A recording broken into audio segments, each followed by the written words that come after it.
Control Shift Series, link 46811. Greetings, my dear friends, rejoice. It is about triumph that I write. I am a poet by meager choice. My speech is like dynamite.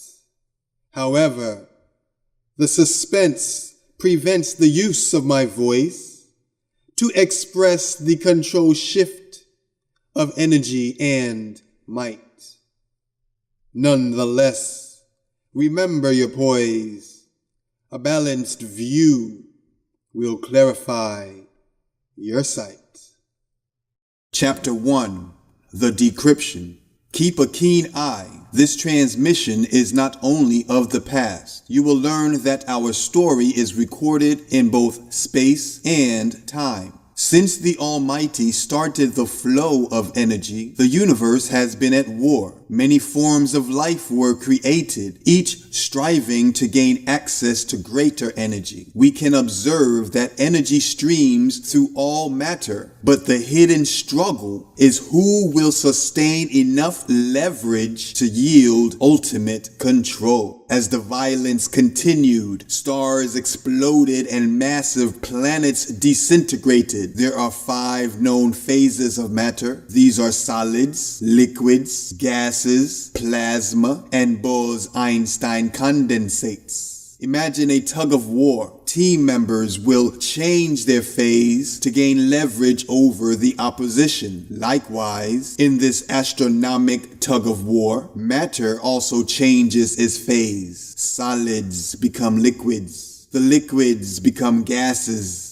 Gases become plasma, and plasma become Bose-Einstein condensates. In other words, it's heated up to extremely high temperatures, then cooled to near absolute 0 degrees. Darkness filled the void, hiding the light. A dark hole was formed, and new life emerged from it. We are definitely not alone, and we're not excluded. From one dimension to the next, we were called upon to do our part. Even though we were conscious, we had little understanding of what we were doing and who we are. If you don't know, it was as if we were driven to achieve greatness. One of the greatest beings I've met is Maurice Snow, a quick thinking, slow-moving individual with a lust for all things extraterrestrial. He was born on a planet called Earth in a galaxy similar to ours. Earth's energy was secretly harvested by a race of energy consumers that lived light years away. One might find a path if you look forward in between 2 mirrors. I'll tell you more about us later. For now, I'll just say we are on the flip side, so to speak. I'm going to take my time, so bear with me. Let's look back at Earth time cycle, January 7, 2050 in Huntsville, Illinois. But wait, first, a side note. A small community of humans with a population less than 100,000 is where Maurice Snow was born to Michael and Hannah Snow. His mother was Jewish and his father atheist. Both died when a plane crashed into a building.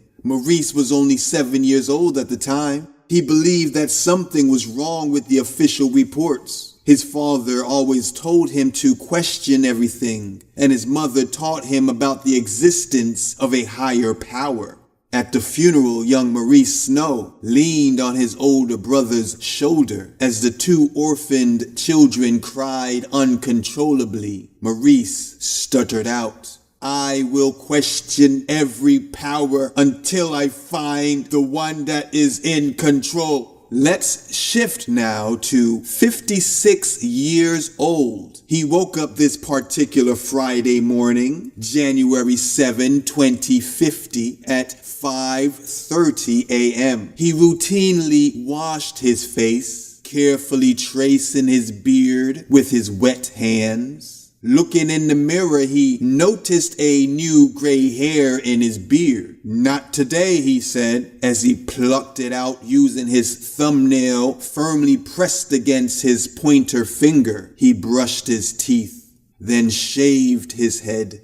He stared at his head as he traced the last patch of shaving cream. Suddenly, a memory flash. "Hey, Dad, I look just like you. I really found something this time, Mom."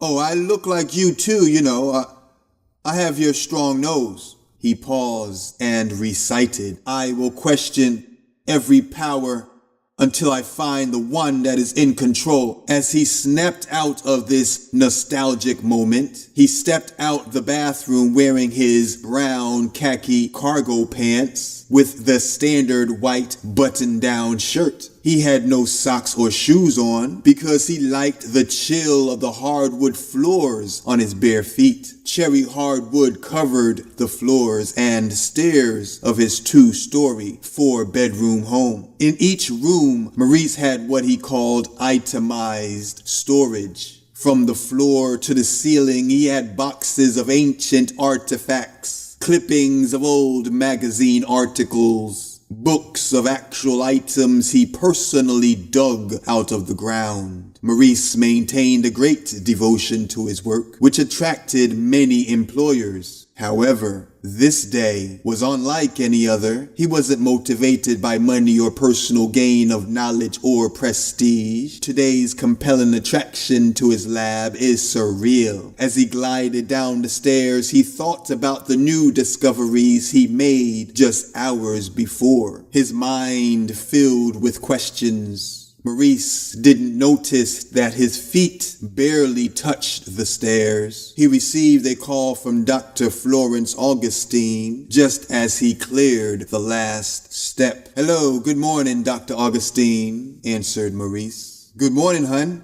Are you ready to go?" she replied. "Go where?" he asked. She replied, "Stop playing. We were planning to meet with the baker today before they open, remember? We're going to taste cakes for our wedding just 6 months away," he replied. "Oh yes, but I just have to finish something I was working on last night, more like this morning. I was up till 2 a.m. I made a fascinating discovery. I can't wait until you get here so I can show you." "I'll be there in 15 minutes. Are you sure you're ready?" she replied. "I just got downstairs, baby. Come on, I'll see you soon," he replied. Maurice hung up the phone and ran out to his garage. He began to use his microscope. Sitting comfortably in his chair, he examined the jagged edges of what looked like half of a giant football. 10 years earlier, he was motivated to search for this object by an article he read. The article indicated that NASA found an unusually high concentration of neutrino particles emitted magnetic fields. Because they were inside the frozen mountains of Antarctica, no one wanted to wrestle with the harsh climate. He, however, relished the chance to find out what it was. He assembled a crew and searched the bitter cold terrain of Antarctica using a homemade neutrino scanner. The neutrino particle is an elusive material. It can pass through solid mass without disturbing its surrounding. He meant to recover it and sell pieces of it on auction. The neutrino scanner concurrently drilled 4 holes deep into the snow and ice. After it drilled the holes, it placed a conduit and filled it with a chlorine solution. The conduit was sealed and they waited. Every 4 hours, Maurice and his crew used tank-like snowmobiles to move the massive neutrino scanner to scan the next square mile. The crew spent 5 weeks battling the below freezing temperatures and the unpredictable, ever-changing wind. He was almost ready to give in to the complaints of his exhausted crew members when suddenly he heard yelling. "Hey boss, we found something," yelled the workman. He crawled out his tent, hoping that they really found something of value this time. He took broad, deliberate steps through the freshly fallen snow towards the visual display. The 4 crew members were gathered around it, arguing about what it was they found. Maurice noticed the slight raise in temperature when he stepped out the shadow of a drill. He walked to the center of the 4 drills to join the crew. He could see via the visual display. The scanner picked up argon gas. "That's it!" he screamed. "We found the neutrinos, fellas. They have the magnetic resonance NASA reported. Look at this, boys. It indicates that the materials buried in the rocky ice is 99% neutrino particles. Let's get it to the surface. We need to get paid." Although excited about the discovery, he was amazed because neutrino particles tend to not interact with other particles, not even their own kind. He questioned within himself, how did such a large amount of neutrino stay together? The remarkable concentration of neutrino will prove to be less of a concern to Maurice after he examined the object closer. Employing the aid of his 4 skilled laborers, Maurice carefully excavated the unusual object from the solid ice. Maurice Snow was well known for his discoveries that seemed to show evidence of alien activity here on Earth. He never released definitive proof because when he found it buried in the ice that day, he became terrified. He thought it would cause panic, so he had to find more information before warning the public. Abandoning his quest for a payday, Maurice only told Dr. Augustine. Knock, knock, knock. Dr. Augustine waited at the door, even though she has a key. She was determined that if he isn't ready, I'm just gonna turn around and drive away, she angrily thought. Maurice opened the door. "Hey there, pretty lady," he commented. "Wow, you're dressed. Good, come, let's go," she replied. He said, "Wait, you got to see this. Won't you just tell me on the way?" she asked. "We don't want to miss them again," he replied. "No, I can't tell you this. You got to see. Come now." He urged her to go with him into his lab. "I finally cracked the code on those eggs we found 10 years ago in Antarctica," Dr. Augustine replied. "You mean the kids? I wish you'd stop treating them like an experiment," Maurice answered. "That's precisely what they are.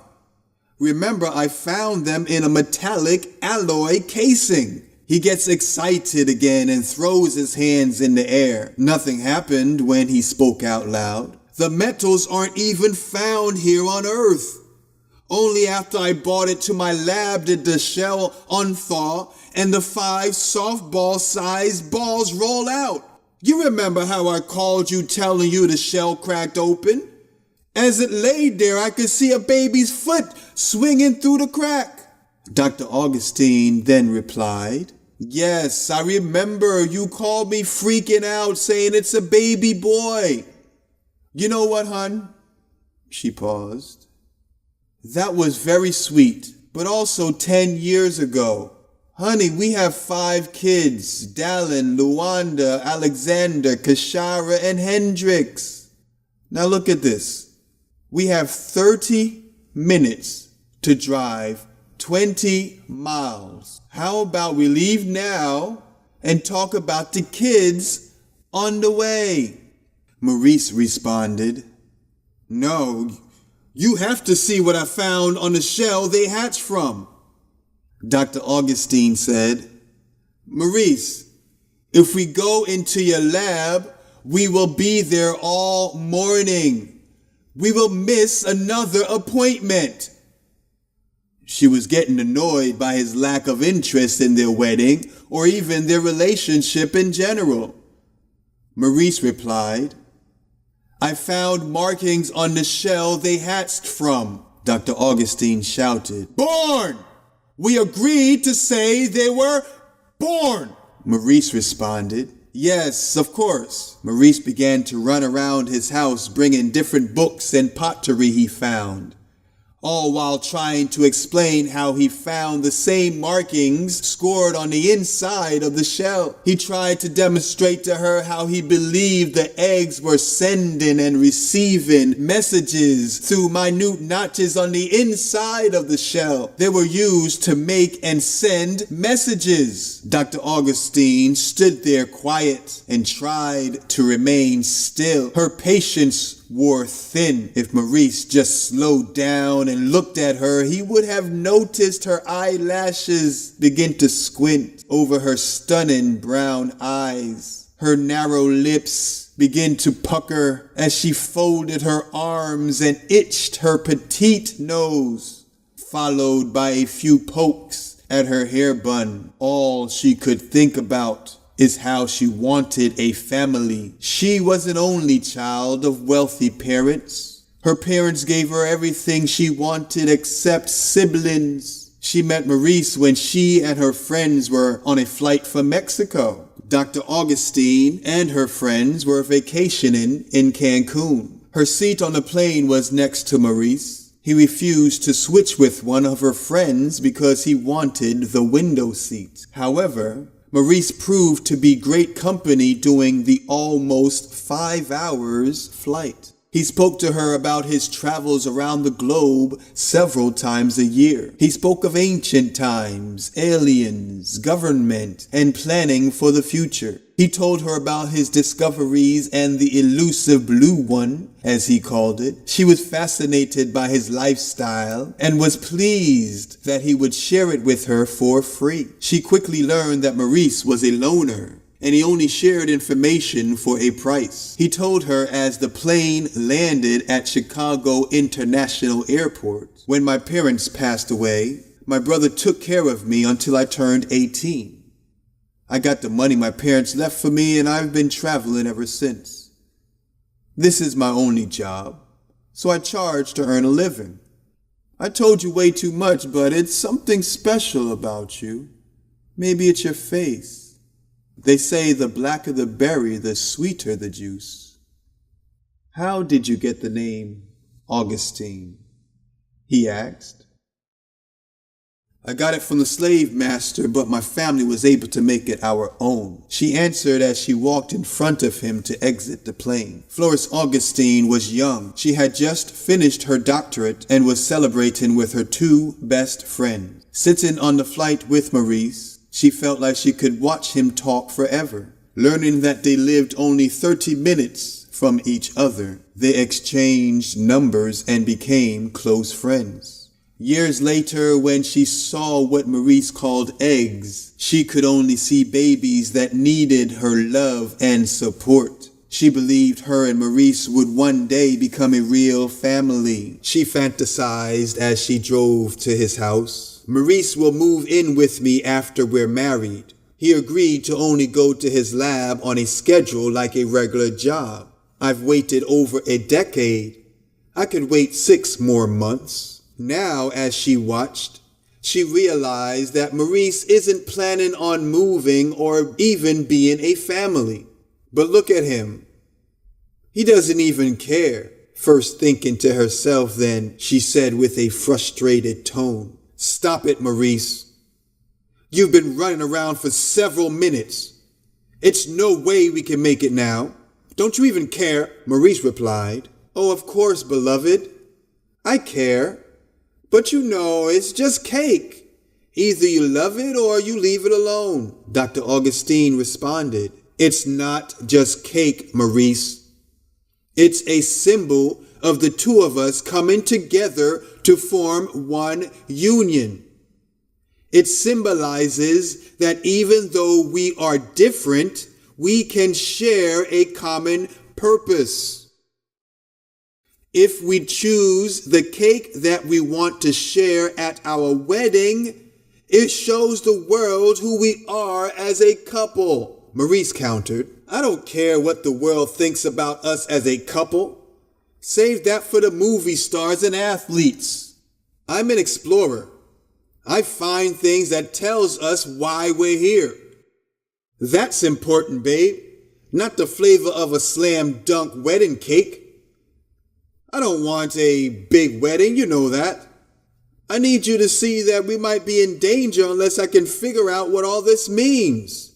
Come, you might be what I need to get that final yet most important piece of information. Maurice reached for her hand but knocked over a small stack of books. He kept these books on a table in his so-called living room. Not a small room, but made to seem even smaller with all the itemized storage. Dr. Augustine pulled her hand away and watched as Maurice picked up the falling material. Dr. Augustine stated, I don't have time for any more of your discoveries. I understand that's how you support yourself, but you have no idea how to support a family. Thanks for showing me again what's important to you. I'm leaving. Don't worry about calling me. Maurice looked up and retorted, What do you mean? I have no problem calling you.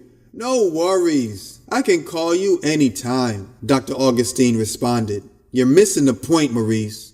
I need some time away from you and your stupid work, Maurice replied. Oh, okay, so you're going on a trip? Dr. Augustine answered. Yes, I'll take the kids with me, so. Maurice interrupted. Great, good idea. That'll give me some time to finish decrypting the markings. You know, it took me years to get to this point. I had to write the decryption program from scratch. No one else can read these markings. They're so small like a computer chip edged out on the inside of the shell. Maurice gazed at a picture of an ancient tablet he had previously bookmarked. Goodbye, Maurice, she shouted. Maurice closed the book with his index finger holding the page. Looking up towards the closing door, he stood and called out, Okay, Dr. Augustine. I'll let you know what I find, and don't worry, any cake will do. I'm not too big on cake, you know, Dr. Augustine replied. Yes, I know. She inched out the door as Maurice walked over to lock it. He was unaware that Dr. Augustine made up in her mind to never return. Without hesitation, Maurice scrambled like a bear to honey into his lab to gaze upon the markings. Still holding the book, he compared the markings from the picture to what he found on the inside of the shell. It's all from the same place, he thought. A regular person would have dismissed it as random scratches caused by the trek through space. No, he uttered. This is intentional. He then walked over to his computer that was still in progress of decrypting the markings. Oh, look, a new entry while I was gone talking to her. Victoria sent command in error. Victoria sent command in error? Maurice wonders. Victoria. What does that mean? He then began to read what was decrypted before in the order they were transmitted. 6 seeds sent to restore link 46811. Self-destruct command sent from admin point 46811. Self-destruct command denied. Mission critical. Authorization required. Authorized by legions of Bethany. Victoria sent command in error.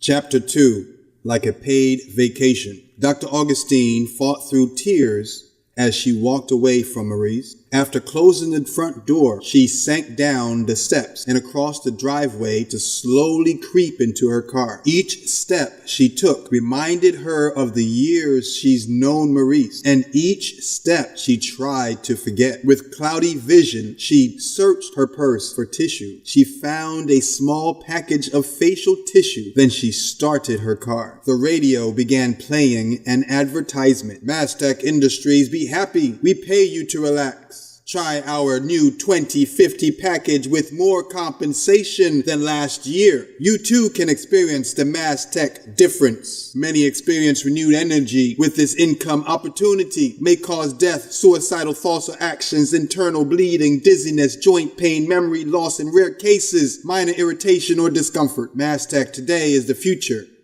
Are you happy to be connected? Say or press talk to be connected to an agent. Say or press talk. Press talk now. Are you happy? Mastech Industries reminds you to be happy, Florence. Dr. Augustine tunes off the radio, annoyed that they play the same commercials over and over again. Maztec is getting more aggressive, wanting to talk to someone. Dr. Augustine called her longtime friend Tamika, she thought. It is 6:35 a.m. Tamika should be just coming back from the gym.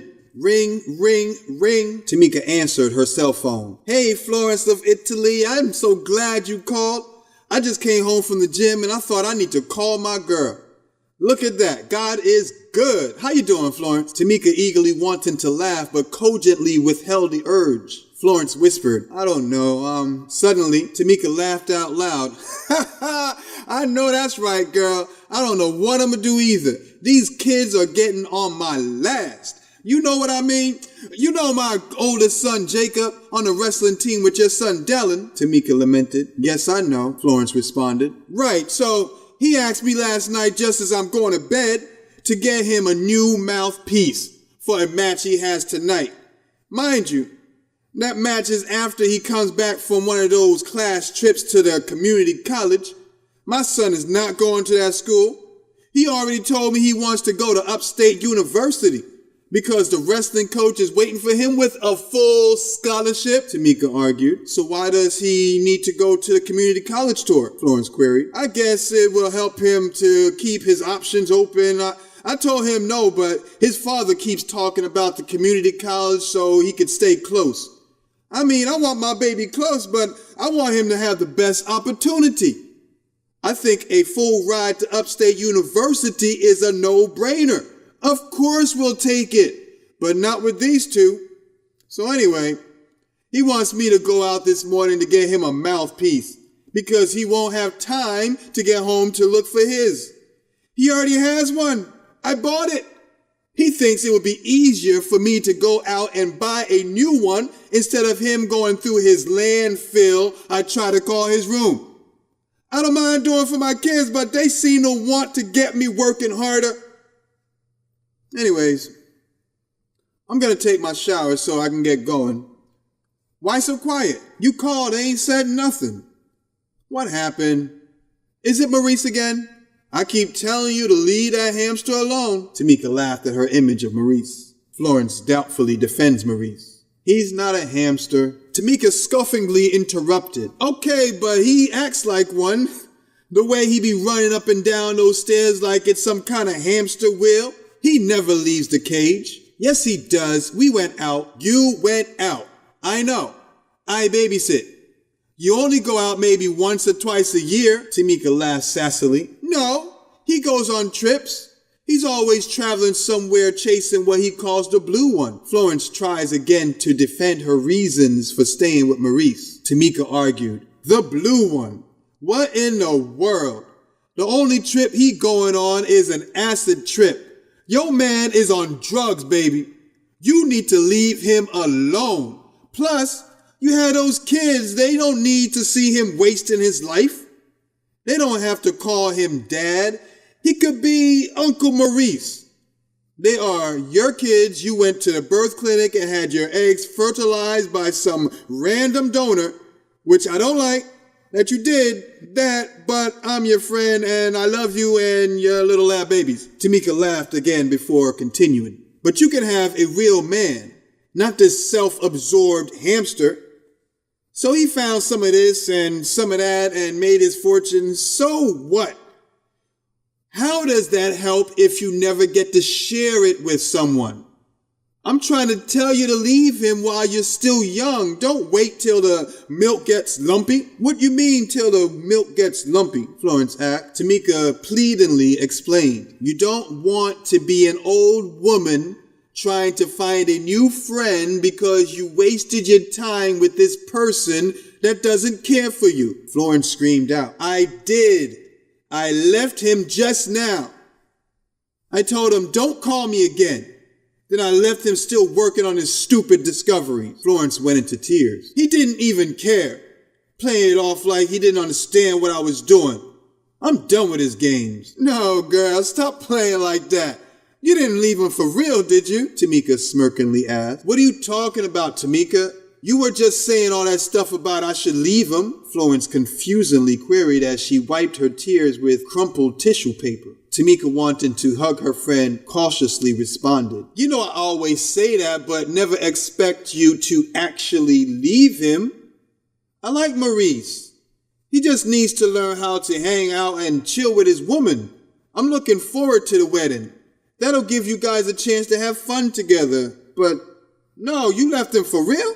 Florence glared at the liquid crystal display on her car's dashboard. She could see the time of day and another scrolling ad for Maztec. She spoke softly as she recalled her time with Maurice. Yes, for the longest time I was his trusty assistant, helping him get his flights together, taking care of the bills he forgot to pay.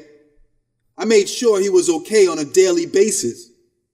I was his friend, his helper, his faithful partner long before he finally realized that I've been by his side for longer than anyone in this world. Do you know when he noticed me? She asked. When? Tamika asked as she sat down on a chair in her bedroom. Florence answered as she changed to manual drive and made an illegal turn. He noticed me when I moved to Scarlet Ridge. I was further away from him and saw him less frequently. That's when he started talking about marriage. This is how I feel right now. I feel like Tamika sang lyrics from a song. I know you can't believe me. What I'm going through isn't easy. Got me wondering, should I stay or should I go? No matter how hard I try, you never know. Sensing the lyrics didn't help Florence, Tamika lamented. Oh, Florence, baby, I'm so sorry. Where are you going? I was going home, but I'm kind of thinking about checking out Maztec. You ever heard about the new spas they opened? Florence queried. Tamika replied, yeah, I heard of it. A lot of people go there. I know this one lady that lives next to my brother's house. She started there almost 3 months ago. Girl, she quit her job, started an addition to her house, and bought a new car. She doing pretty well. My brother says she always telling him how much healthier she feels since she started going there. They pay her to tell people about it, so she's always talking about how great Maztec is. I don't know what health benefits they have, but I know they pay pretty good to do nothing but talking about how you relax in a spa, getting massages, and lounging in a hot tub. At least that's what I would do. To me, it sounds cool like a paid vacation, but my husband says it's mind control. The company puts some kind of device in your brain so they can track your movements and take control whenever they want. Do you believe that? Florence asked. Tamika responded. Nah, girl. That man got a little hamster in him too. She laughed and continued. I will say this though. Don't let them sign you up for a membership. You gotta use the system, girl. Take the free vacation and get your fully relaxed butt back to work. We need you there. I'm not gonna quit my job, you know. Besides, you know how hard it was to get to be the team lead? Florence spoke with full confidence of returning. I know. And I don't want to work with some lame team lead, so you better come back, Tamika stated. I don't even know if they have vacancy this weekend, Florence noted. Oh, they got room, baby. You never heard the saying? Tamika recited the jingle. There's always room at Maztec facilities, Florence bashfully asked. Okay, can you watch the kids for me? You don't even have to ask, Tamika added. I'll pick them up from school, and you call me when you get back. Love you, Florence of Italy. Have fun and come back. Okay, I'm coming back, Florence chatted. Bye, girl. Bye. Florence hung up the phone and screamed. What is the number to Maztec? Her car responded. I have found the number to the nearest Maztec Facilities, Inc. Approximate distance 74 miles. Would you like me to dial that number now? Yes. Okay. Dial in Maztec Facilities, Inc. Good morning. Happy Friday. Welcome to Maztec Reservation Line. My name is Avatar. I have a room ready for you now. "Should I confirm your attendance and send the directions to your GPS?" replied Avatar, a customer service representative for the spa. Florence, surprised and delighted by the convenience, said, "Yes, my pleasure, Florence. Remember, Maztec values your peace of mind," answered Avatar. "Select your music choice and we will enable the control shift to our facility. Please, select music choice now." Florence made her music choice. As soon as Florence chose her music, Avatar said, "Thank you, Florence. We now have full control shift of your vehicle. You will arrive at our facility in 50 minutes. The momentum of a single trumpet filled her ears with the slow, steady rhythms of a bass guitar, in time with the bass drum, accompanied by an accidental rattle between the snare drum and the cymbals. Florence settled into her seat, planning to be asleep by the time she got to the freeway. "Relax. Your Maztec experience has just begun," said Avatar. "I will be here if you need me. Just call my name Avatar. Enjoy your ride." Florence leans back in her seat with the music in her ears. The windows automatically tint like thick curtains in a hotel room, blocking the outside light. Florence quickly fell asleep, still feeling sad about Maurice, but relieved to be on her way to a mini vacation. Florence thought, paid vacation? Yeah, right. I'll be back by Sunday afternoon. Chapter 3. Transported.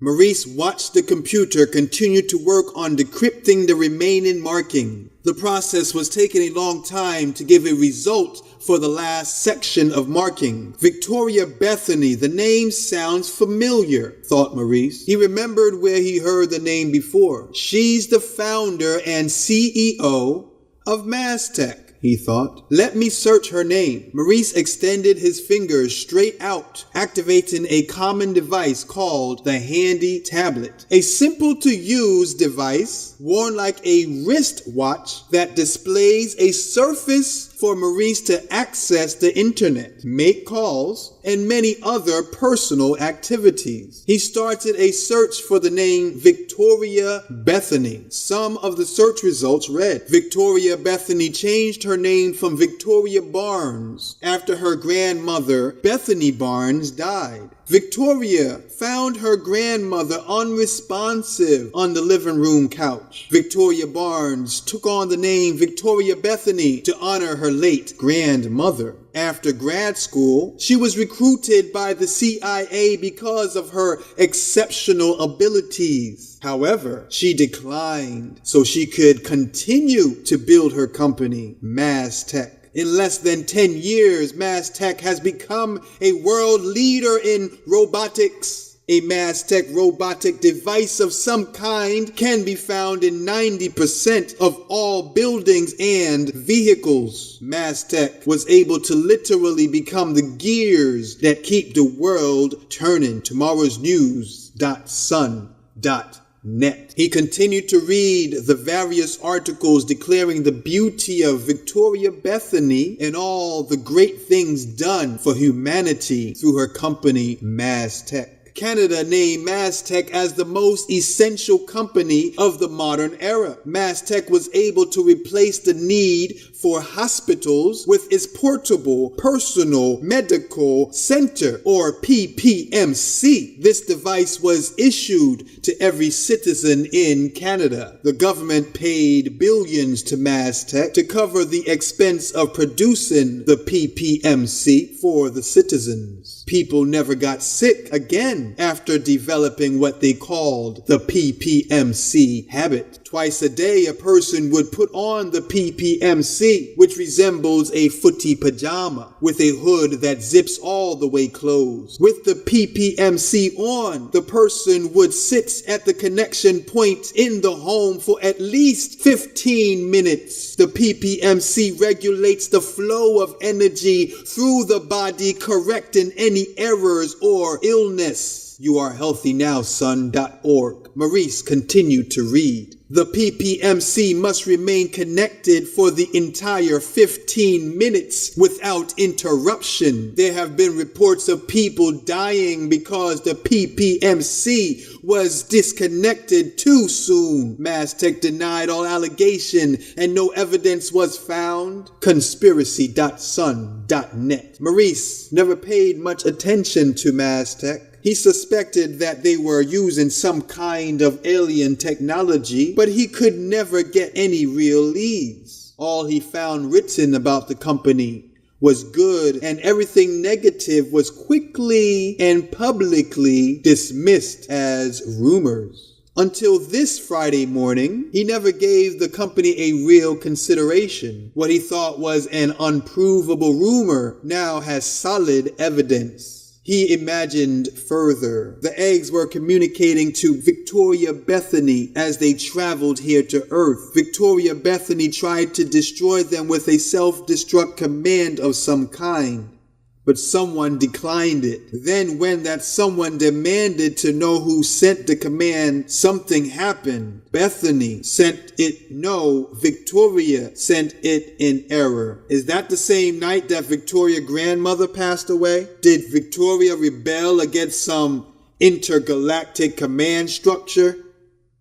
The more Maurice finds, the more questions arise.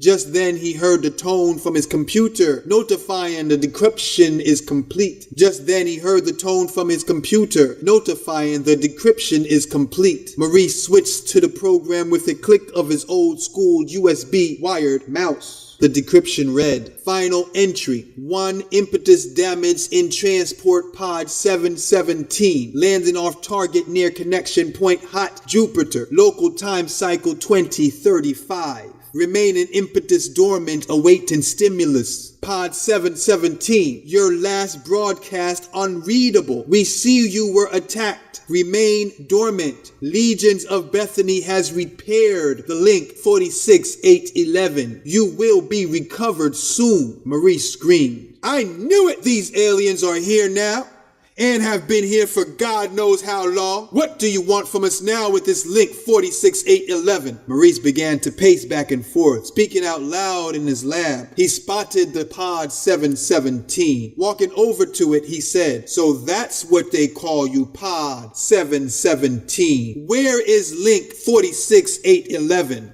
You want to control us? Steal our energy? Land and resources? Not on my watch. Whatever you're doing, I'll find it. Why are they keeping it secret from us? I'm gonna find out what's going on, Victoria Bethany. I'm gonna stop you short. His adrenaline levels increased. His body temp rose. His palms were sweaty as he reached over with his right hand while speaking his last word. Maurice was shocked, trying to remove the football-sized alien pod 717 from the microscope. What Maurice didn't know was that during the decryption of the markings, his computer activated the pod broadcast signal. Maurice's consciousness became part of the signal when he touched the pod casing. The pod filters the connection, preventing Maurice from being electrocuted. He could feel his body fall down into his chair and his hand still locked onto pod 717 like metal to a magnet. He couldn't move his body. It was as if he left his coat hanging lifeless on the chair and he is free to travel. In this case, his body is the coat and his consciousness is traveling along the signal like packets of data. Maurice was transported to a connection checkpoint. Upon reaching the checkpoint, he was frightened by the vibrancy of the image he hastened towards. He panicked as the signal slowed down. Beep, beep, beep, too short, and one long tone checked for a validated crisp. Then his signal continued to a central hub with seemingly endless fire-like strings connecting from all angles. Maurice knew something like this was going to happen. He only wished he could call Dr. A.